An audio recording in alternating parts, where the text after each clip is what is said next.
Она в одиночку остановила армию, убила их генерала и спасла свою землю. Ее награда? Чиновники сёгуна прибыли через неделю, отобрали ее доспехи, вычеркнули ее имя из всех хроник и заживо похоронили в монастыре, отдав всю ее славу мужчине, который погиб в первые минуты боя. Эта история не о победе, а о самом страшном предательстве в истории самураев. Год 1582. Зима вцепилась в горы провинции Этидзен когтями из льда и камня. Под безразличным светом ущербной луны, в тишине, оглушающей после ярости боя, воздух был густым и сладким от запаха свежей крови. Он смешивался с чистым морозным ароматом сосен, создавая тошнотворный парфюм смерти. Поляна, еще утром бывшая нетронутым снежным покровом, теперь была изрыта, утоптана и осквернена последней агонией дюжины воинов. Они лежали так, как их застала смерть, застывшие в нелепых позах куклы, брошенные разгневанным ребенком. Доспехи клана Мори, украшенные гербом с 3 точками, тускло поблескивали, покрытые инеем и багровыми разводами. Мечи были либо выбиты из окоченевших рук, либо так и остались в ножнах. Их враг не дал им шанса обнажить сталь. Рядом с каждым телом виднелся длинный ровный разрез на доспехах, из которого вытекла жизнь. Работа не меча, но чего-то более стремительного и беспощадного. Над этим побоищем возвышалась одинокая фигура. Ее темные доспехи, лишенные всяких украшений, казались выкованными из самой ночи. Дыхание вырывалось из-под железной маски Мэнгу тяжелыми рваными облачками пара. Фигура стояла неподвижно, словно вслушиваясь в эхо предсмертных криков, которые уже поглотил голодный горный ветер. Усталость, тяжелая как мокрая земля, давила на плечи, но воля, острая как кончик копья, не давала телу рухнуть рядом со своими жертвами. Медленным, почти ритуальным движением руки в кожаной перчатке потянулись к шлему. Заскрипели ремни, и с лязгом была снята лицевая маска, обнажив подбородок и плотно сжатые губы. Затем с усилием был поднят и сам шлем кабута. В ледяной воздух хлынул водопад из сине-черных волос, рассыпавшись по плечам и нагруднику, контрастируя с темным металлом и алыми брызгами. Это было лицо женщины. Ее кожа была бледной, как первый снег, на щеке олела глубокая царапина, из которой медленно сочилась кровь. Ей было не больше 20 лет, но ее глаза... В их темной глубине не было ни юности, ни страха, ни триумфа. В них отражалась луна, холодная сталь и пламя сотен погребальных костров. Это были глаза человека, который видел конец света и понял, что должен встретить его в одиночку. Она опустила взгляд на свои руки. Они не дрожали. Она посмотрела на оружие, которое все еще сжимала, длинную нагинату, чье лезвие было темным от запекшейся крови. Это оружие считалось женским, оружием для защиты дома, пока мужчины сражаются на полях славы. Но в ее руках оно превратилось в серп смерти, с легкостью собравший урожай из дюжины прославленных самураев. С неба начали падать первые редкие снежинки. Они ложились на ее волосы, на неподвижные лица мертвецов, на землю, жадно впитавшую их кровь. Скоро новый снег укроет все следы, спрячет эту тайную битву от глаз мира. Но он не сможет стереть то, что было выжжено в ее взгляде. Она осталась одна, безмолвная победительница в войне, о которой никто никогда не напишет в хрониках. Войне, которую она только что начала. Ее звали Такеко. Это имя, означающее «дитя бамбука», было дано ей за гибкость и стойкость, но те, кто видел ее в бою, шептали, что в ней больше от стали, чем от дерева. Весть о гибели ее отца, лорда Исикавы, и 2 ее старших братьев пришла не с гонцом, облаченным в траур, а с холодным осенним ветром, который принес запах гари со стороны перевала. Он принес и ультиматум, написанный на шелке рукой лорда Оти, соседа, чья жадность была так же велика, как и его земли. Он предлагал ей мир, он предлагал ей жизнь, в обмен на ее родовые владения, на ее честь, на ее имя. Он видел в ней лишь осиротевшую девушку, последний увядающий цветок на мертвом стебле могучего клана. Трофей, который можно сорвать без усилий, чтобы украсить свой зал. Он не знал, что отец, видя в дочери огонь, которого не было в его сыновьях, тайно обучал ее не только искусству каллиграфии, но и смертоносному танцу с нагинатой. Он не догадывался, что в самом дальнем и пыльном хранилище их замка под шелковым покрывалом хранился комплект доспехов, выкованный 3 поколения назад. Доспехи, заказанные для прабабки Такека, вышедшей замуж за воина и поклявшейся умереть рядом с ним в бою. Они были легче, изящнее, ламеллярные пластины плотнее прилегали к телу, не сковывая движений. Это была броня, созданная не для тарана, а для смертельной скорости осы. Первый отряд, который лорд Оти послал для защиты юной госпожи, состоял из 12 его лучших самураев. Они прибыли не как защитники, а как хозяева. Их взгляды были полны презрения и предвкушения легкой наживы. Они ожидали встретить слезы, покорность и дрожащие руки, подносящие им саке. Вместо этого они встретили закрытые ворота и ледяное молчание. А когда ночь окутала горы своим темным покрывалом, они встретили ее. Она вышла к ним одна, через тайный ход в скале, о котором знали лишь члены ее семьи. Она двигалась не как человек, а как тень, как воплощенный дух мести. Снег не скрипел под ее ногами. Первый самурай, стоявший на часах, умер, так и не поняв, откуда пришел удар, почувствовав лишь холод стали, прошедший сквозь его горло. Его падение было сигналом, но не для его товарищей, а для нее. Она не вступала с ними в честный поединок. Честь умерла вместе с ее отцом на поле боя. Она использовала лес, тени, страх. Длинное лезвие ее нагинаты появлялось из темноты, нанося один единственный, выверенный и смертельный удар, и снова исчезало. Они были волками, лучшими воинами своего клана, но они охотились на призрака. Их тяжелые мечи рассекали лишь морозный воздух там, где она была мгновение назад. Паника — вот ее главный союзник. Она заразительнее любой болезни. Когда упал 5-й воин с разрубленным от плеча до пояса торсом, их строй сломался. Они начали кричать, звать друг друга, беспорядочно рубить по теням, которые отбрасывали сосны. Они забыли все учения, всю свою самурайскую выдержку, превратившись в напуганных мальчишек, запертых в темной комнате с чем-то неописуемым. Такеко не испытывала ни ярости, ни ненависти. Эти чувства сгорели дотла в тот день, когда она прочла свиток от Оти.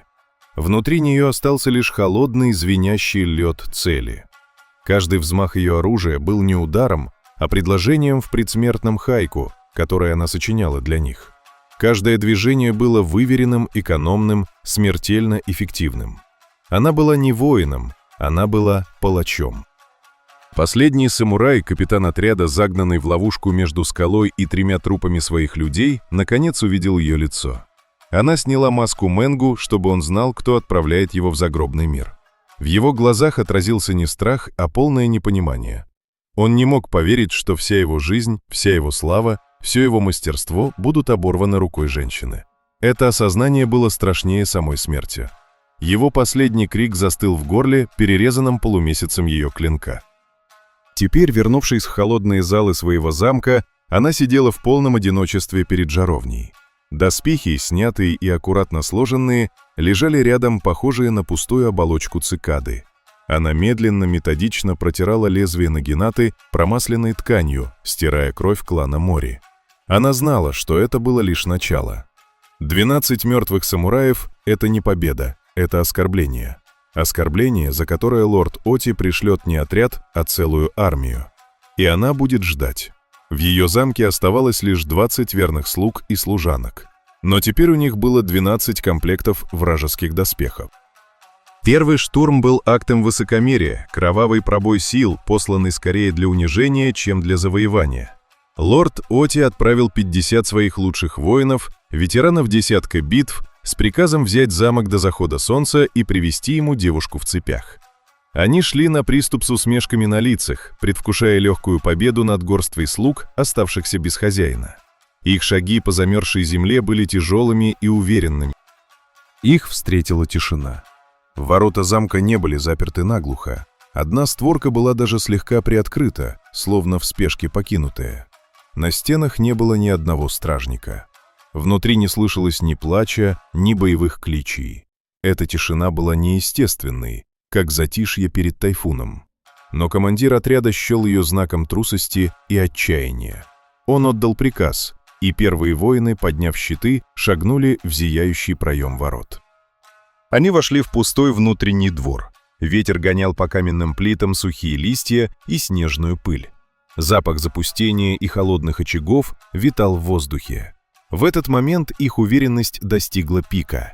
Они рассредоточились, ожидая нападения из окон главного донжона. И тут раздался звук, от которого кровь застыла в жилах. С оглушительным визгом и грохотом тяжелые ворота за их спинами захлопнулись, и массивный дубовый засов со скрижетом встал на свое место. Ловушка захлопнулась. Первая стрела прилетела без свиста, словно призрак, и вонзилась в горло самураю, стоявшему в центре двора. Он рухнул на колени, захлебываясь кровью, прежде чем его товарищи успели понять, что произошло.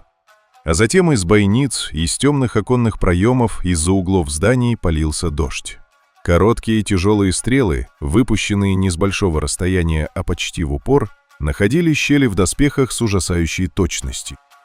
Выжившие бросились к главному зданию, ища укрытия. Двери поддались под их натиском, и они ворвались внутрь в полумрак узких коридоров. Это было именно то, чего ждала Такеко. Здесь их число не имело значения. Здесь их длинные мечи были бесполезны. Коридоры превратились в мясорубку. Из боковых проходов и скрытых ниш их встречали короткие копья и алебарды. Атакующие были безликими тенями в доспехах.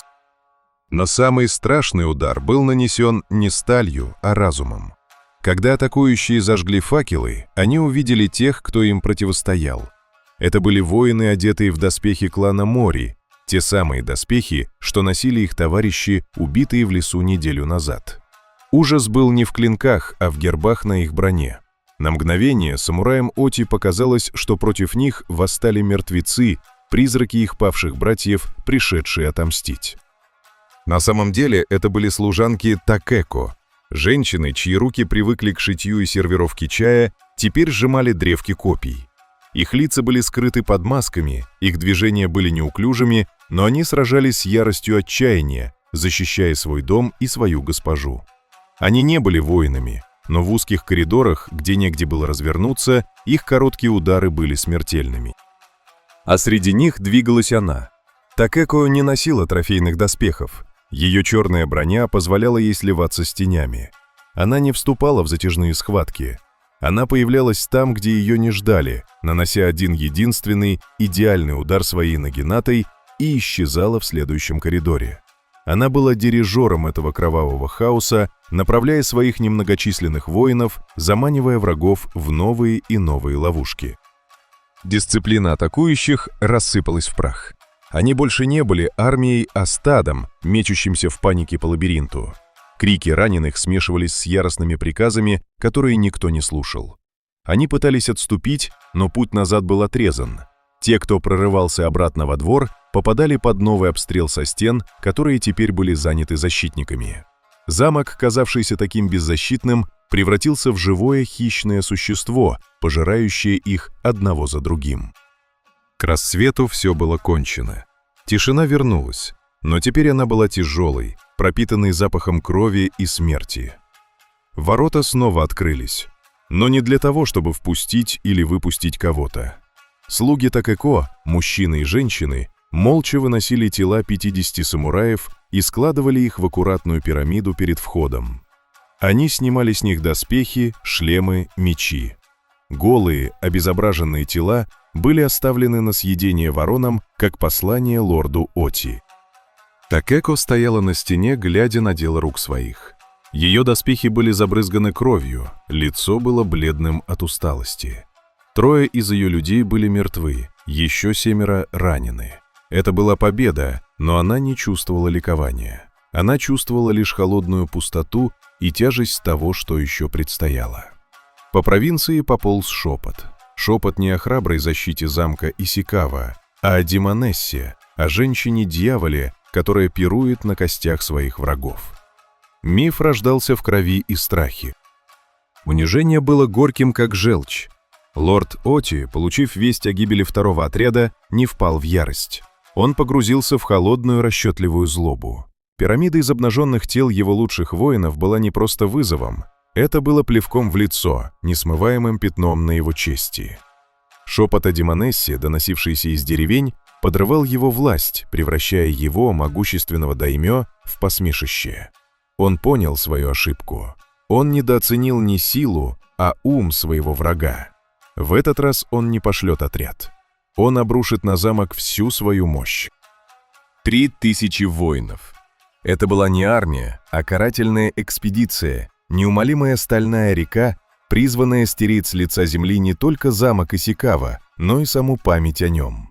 Они шли не таясь, их доспехи сверкали на солнце, а над головой реяли знамена с гербом Оти. Они везли с собой осадные орудия, тараны и башни, построенные для сокрушения настоящих крепостей, а не маленького горного форта. Их марш был похоронной процессией, и хоронили они надежды горстки защитников. Осада началась не со штурма, а с удушения. Армия Оти окружила замок плотным кольцом, отрезав его от мира. Они не спешили. Они разбили лагерь, вырыли траншеи, установили катапульты.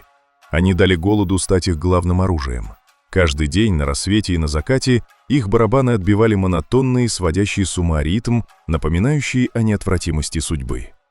Каждый день в сторону замка летели не камни, а отрубленные головы бродяг и крестьян, пойманных в окрестностях, с привязанными к ним записками, обещавшими мучительную смерть всем, кто внутри. Дни превратились в недели. 40 дней и 40 ночей замок Исикава был островом в море врагов. Запах в стенах изменился. Вместо ароматов благовоний и цветущей сливы в воздухе стоял смрад болезни и смерти. Запасы риса подошли к концу. Защитники ели кожаные ремни, вываренные в воде, и корни, которые смогли выкопать в крошечном внутреннем саду. Вода в колодце стала мутной и отдавала тиной. Лица защитников стали серыми и осунувшимися, глаза лихорадочно блестели. Но Такеко не сдавалась. Она была не просто их госпожой, она стала их волей к жизни. Она спала не больше часа в сутки, ее лицо под шлемом, которое она теперь почти не снимала, превратилось в изможденную маску, но глаза горели прежним неукротимым огнем. Она была повсюду, на стенах, лично выпуская редкие, но меткие стрелы, чтобы напомнить врагу, что замок еще жив. В лазарете, где она своими руками промывала гноящиеся раны и поила умирающих последними каплями чистого саке. Она понимала, что пассивная оборона — это медленное самоубийство. Ночью, под покровом темноты, она совершала вылазки. Небольшие группы по 3-4 человека, одетые во все черное, бесшумно спускались по веревкам со стен и растворялись в лесу. Их целью были не солдаты, а обозы с провиантом и часовые на самых дальних постах. Они наносили удар и исчезали, оставляя после себя перерезанные глотки и горящие повозки. Эти вылазки не могли изменить ход осады, но они сеяли страх, заставляя врага дрожать от каждого шороха в ночи. Лорд Оти терял терпение. Голод работал слишком медленно, а каждая ночь приносила новые потери и подрывала боевой дух его армии. Он отдал приказ о генеральном штурме. На 41-й день осады на рассвете земля содрогнулась от грохота барабанов и рева боевых рогов. К стенам медленно двинулись огромные осадные башни, похожие на доисторических чудовищ. Под прикрытием сотен лучников, чьи стрелы черной тучей закрыли небо, штурмовые отряды с лестницами бросились к стенам. Защитники встретили их отчаянным сопротивлением. На головы штурмующих летели камни, лилось кипящее масло, падали тяжелые бревна. Горстка воинов Такеко сражалась с яростью обреченных. Каждая пять стены была полита кровью, но силы были слишком неравны. Одна за другой осадные башни коснулись зубцов стены, и наверх хлынула волна свежих, полных сил самураев. Стена была прорвана. Такеко находилась в самом центре этого ада. Ее нагината описывала смертельные круги, не подпуская врагов близко. Она сражалась не как человек, а как стихия, как воплощение самой смерти. Но она видела, как падают ее люди, как враги прорываются во внутренний двор. Она понимала, что битва за стены проиграна. С горсткой выживших она отступила к главному донжону, последнему оплоту обороны. Враг, опьяненный близкой победой, хлынул во внутренний двор, не разбирая дороги. И тут сработала последняя ловушка Такеко. Земля под их ногами провалилась. Огромная, тщательно замаскированная волчья яма, утыканная заостренными бамбуковыми кольями, поглотила авангард штурмующих. Предсмертные крики тех, кто был насажен на колья, смешались с яростными воплями тех, кто оказался в ловушке. На мгновение атака захлебнулась. Этой заминки хватило, чтобы Такеко и ее люди успели укрыться в донжоне и забаррикадировать массивные ворота. Но это была лишь отсрочка. Они оказались в ловушке, в последней цитадели, окруженные тысячами врагов. Воздух внутри был тяжелым от запаха пота, крови и страха. Раненые стонали в темноте. Выжившие, прислонившись к стенам, пытались отдышаться. Их было не больше дюжины. Такеко посмотрела на их лица и увидела в них не отчаяние, а мрачную решимость умереть дорого. Она сняла шлем, распустила волосы и проверила лезвие своей нагинаты. Битва еще не была окончена. Хаос горящего внутреннего двора был похож на картину ада, сошедшую с храмового свитка. Крики раненых, предсмертные хрипы, яростные вопли победителей и звон стали слились в единый оглушающий гул. Воздух был густым от дыма горящих построек и металлического запаха крови. Самураи Оти, преодолев первоначальный шок от ловушки, окружили донжон, последний оплот сопротивления. Они не шли на штурм, они ждали, пока таран, огромное бревно, окованное железом, пробьет ворота. Внутри донжона царила почти полная тишина, нарушаемая лишь стонами раненых. Выжившие защитники стояли у бойниц, молча наблюдая за приготовлениями врага. Их лица были покрыты копотью и кровью, доспехи помяты и изрублены. Их осталось 11. 11 воинов против 1000. Среди них была Такеко. Она стояла в центре зала, неподвижная, как статуя богини войны. Она не смотрела на врага. Она искала одного единственного человека. И она нашла его. По ту сторону двора, в окружении своих телохранителей, стоял он, генерал Ямаока, правая рука лорда Оти. Самурай-великан, чье имя внушало трепет даже его собственным воинам. Он не принимал участия в штурме, наблюдая за битвой с холодным профессионализмом. Именно он руководил осадой, именно его тактика почти сломила их. Такеко знала, пока он жив, дух армии Оти не будет сломлен. Убить его — это был единственный призрачный шанс. Первый удар тарана в ворота сотряс все здание. Дерево затрещало, но выдержало. Такеко не обратила на это внимания. Она подошла к одному из своих самых верных слуг, старику, который служил еще ее деду, и что-то тихо сказала ему на ухо. Старик кивнул, его глаза блеснули пониманием и гордостью. Затем Такеко сняла с себя тяжелый нагрудник и наплечники, оставшись лишь в легкой кольчужной рубахе под шелковым кимоно.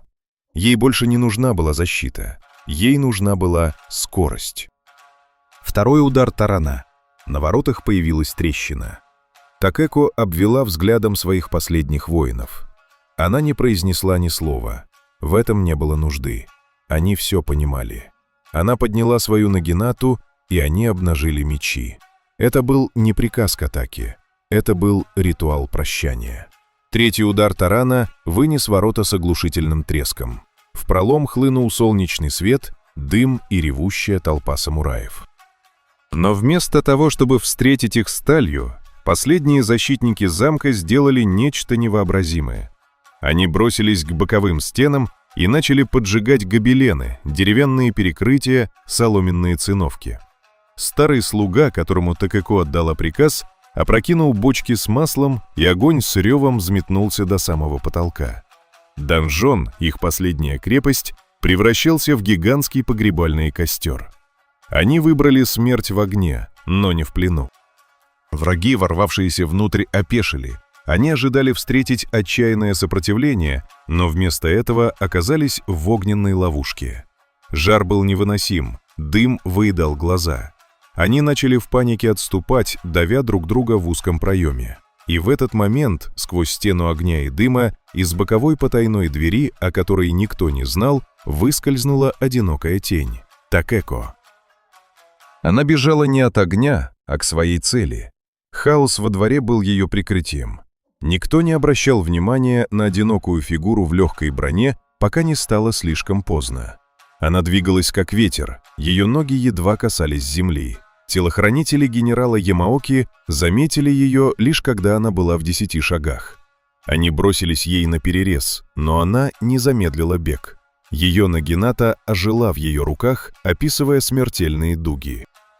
Это была не битва, а жатва. Первый телохранитель упал с перерезанным горлом, второй, попытавшийся блокировать удар, остался без рук.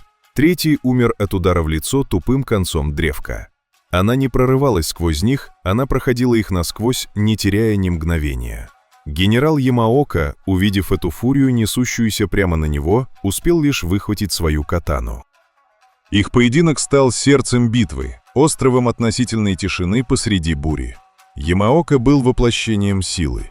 Каждый его удар тяжелой катаной был способен разрубить человека пополам. Он обрушивал на Такеко град ударов, заставляя ее отступать. Но она не отступала, она танцевала. Ее нагината была продолжением ее тела, то уклоняясь от ударов, то жаля как змея, то блокируя клинок древком. Это был танец волка и журавля. Ямаока был сильнее, но он был медленнее. Он был воином, привыкшим сражаться в строю. Она была одиночкой, привыкшей убивать в тенях. Он сражался, чтобы победить. Она сражалась, чтобы умереть, забрав его с собой. Он начал уставать, его дыхание стало тяжелым, а она, казалось, не чувствовала усталости, ее движения становились лишь быстрее и точнее. Решающий момент настал, когда Ямаока, вложив всю свою ярость в один удар, замахнулся, чтобы разрубить ее надвое. Это была ошибка. Он слишком широко раскрылся. Вместо того, чтобы отпрыгнуть назад, Такеко сделала шаг вперед, внутрь его защиты, поднырнув под свистящий клинок. Ее собственное оружие, развернувшись с молниеносной скоростью, нанесло удар не лезвием, а древком. Конец нагинаты с сокрушительной силой врезался ему под ребра, ломая их и разрывая внутренности. Генерал застыл на мгновение, его глаза расширились от боли и удивления. Он посмотрел вниз, на древко, торчащее из его тела, потом на нее. Он хотел что-то сказать, но изо рта хлынула кровь. Он рухнул на колени, а затем завалился на бок. Смерть могучего генерала Ямаоки на глазах у его армии произвела эффект разорвавшейся бомбы. Рев толпы сменился недоверчивым молчанием, а затем паникой. Если пал непобедимый Ямаока, то кто сможет устоять перед этим демоном? Такеко стояла над телом своего врага, тяжело дыша. Ее плечо было рассечено ударом, который она не смогла полностью парировать. Адреналин отступал, и на его место приходила всепоглощающая боль и усталость. Она знала, что это конец. Она видела, как к ней со всех сторон бегут самураи Оти. Она подняла свою нагинату, готовясь к последнему бою. Но солдаты остановились в нескольких шагах, не решаясь приблизиться. Они просто смотрели на нее с суеверным ужасом. И в этот момент из-за их спин раздался громкий голос, приказавший им остановиться. Победа не принесла ни славы, ни облегчения. Она принесла тишину. Тяжелую, вязкую тишину, которая опустилась на руины замка вместе с пеплом догорающего донжона. Самураи Оти, сломленные смертью своего генерала и необъяснимым ужасом перед одинокой воительницей, отступили. Они не бежали в панике, они уходили медленно, организованно, словно армия, потерпевшая не военное, а духовное поражение. Такеко осталась одна посреди дымящихся руин и сотен трупов. Она не чувствовала ничего, кроме пустоты.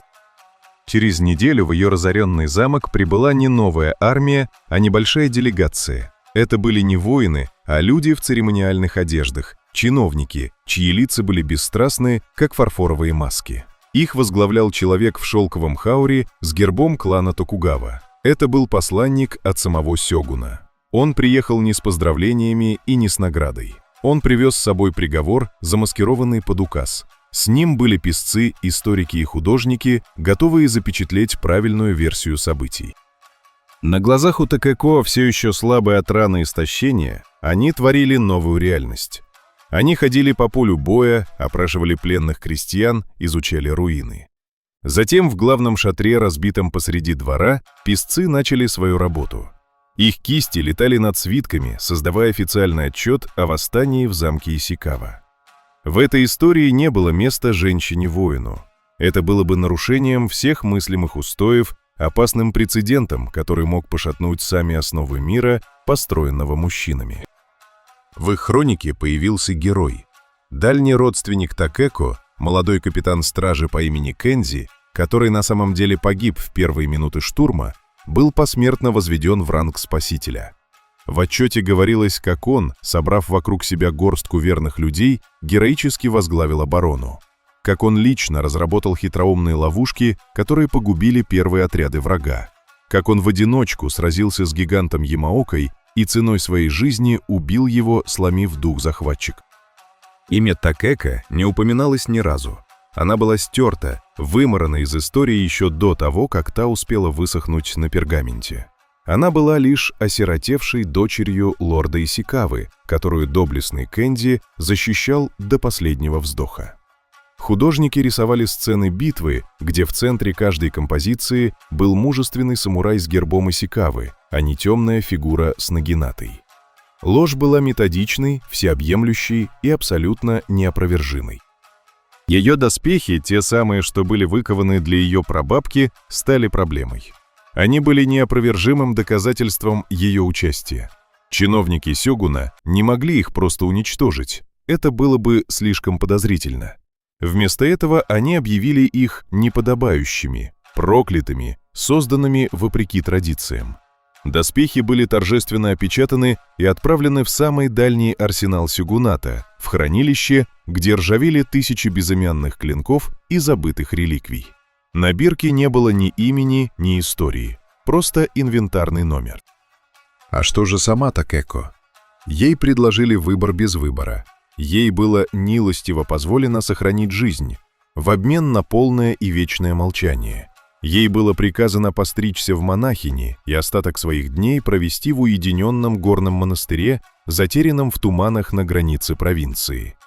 Там она должна была молиться за душу героического Кензи и за души всех мужчин ее рода, чьи имена теперь были вписаны в историю кровью, которую пролила она. Церемония пострига была быстрой и безликой. Ее длинные черные волосы, те самые, что разметались по плечам в ее последней битве, упали на каменный пол храма, срезанные ритуальным ножом. Вместе с ними ее лишили имени. Отныне она была Мунен, не имеющая мыслей. Ей вручили простую рясу и четки. Нагината, ее верная спутница, была забрана и переплавлена. Мир, который она спасла ценой всего, что у нее было, не мог позволить себе даже намека на ее существование. Она не плакала, она не кричала, она не сопротивлялась. Внутри нее все уже умерло. Она смотрела, как писцы сворачивают свои лживые свитки, как ее доспехи увозят в неизвестность, как ее имя растворяется в официальных отчетах. Она поняла страшную истину. Самая острая катана рубит тело, но кисть историка способна убить душу. Ее победа была полной, и ее поражение было абсолютным. Последний раз она взглянула на руины своего дома. Она видела не камни и пепел, она видела призраков. Своего отца, братьев, верных слуг и служанок, что пошли за ней в огонь. Их смерть была реальной, их жертва была настоящей. Но теперь их подвиг был присвоен вымышленным героям, а их госпожа, ради которой они умерли, была обречена на забвение. Это было предательство страшнее любого удара мечом. Когда она уже в монашеском одеянии уходила по горной тропе, ведомая молчаливой стражей, она не оглядывалась. За спиной оставался мир мужчин, мир лжи, мир истории, написанной победителями. Впереди были лишь годы тишины, молитв и воспоминаний, которые она не могла ни с кем разделить. История требовала героя, а не героиню. И мир получил то, что хотел, похоронив свою истинную спасительницу заживо.